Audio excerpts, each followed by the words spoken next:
তিনিচুকীয়া জিলা কৰ্মচাৰী পৰিষদৰ ৩৬ সংখ্যক বাৰ্ষিক সাধাৰণ সভা সম্পূৰ্ণ।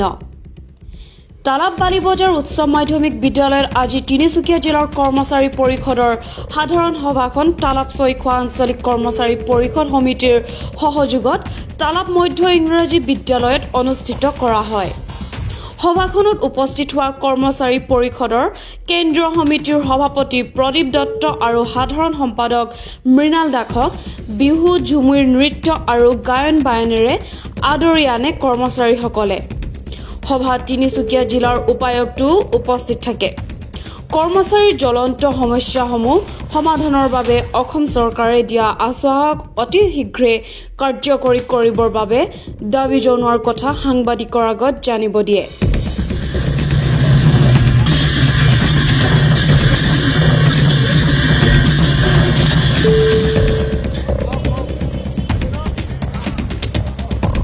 তিনিচুকীয়া জিলাত আমাৰ সদৌ অসম কৰ্মচাৰী পৰিষদৰ যোৱা জানুৱাৰীত যিখন অধিৱেশন সেইখনতে মই সম্পাদক প্ৰধান হিচাপে নিৰ্বাচিত হৈছিলোঁ।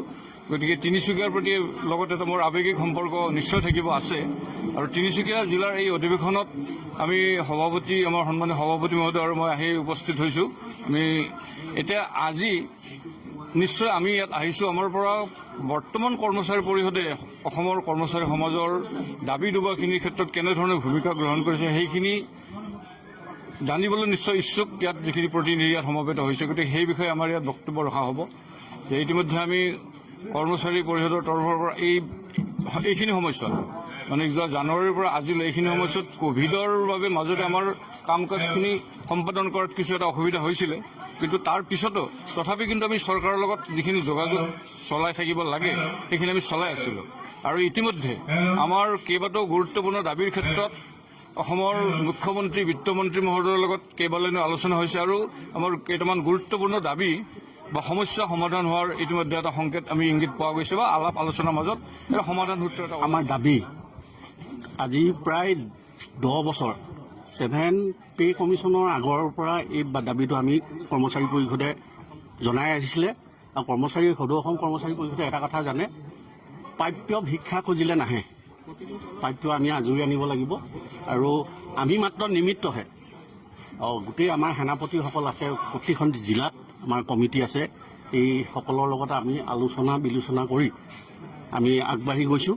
আৰু আমি খুব আশাবাদী, এইটো ইলেকশ্যনৰ কথা নহয়। তেওঁলোকে আজি 2 মাহৰ আগতে আমাক কমিটমেণ্ট দিছে যে ফেব্ৰুৱাৰী 1 তাৰিখৰ পৰা প্ৰযোজ্য হোৱাকৈ কৰ্মচাৰীসকলৰ বিনামূলীয়া স্বাস্থ্য সেৱাখন আঁচনিখন তেওঁলোকে প্ৰৱৰ্তন কৰিব।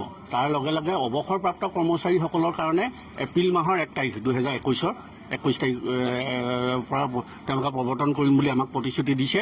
আৰু আমি আশ্বস্ত হোৱা নাই, আমি তেওঁলোকে কৈছে কাৰণে, আপোনালোকে সুধিছে কাৰণে কৈছোঁ, আমি আশ্বস্ত হোৱা নাই। এইটো আমাৰ পৰৱৰ্তী পৰ্যায়ত আৰু আলোচনা হৈ আছে।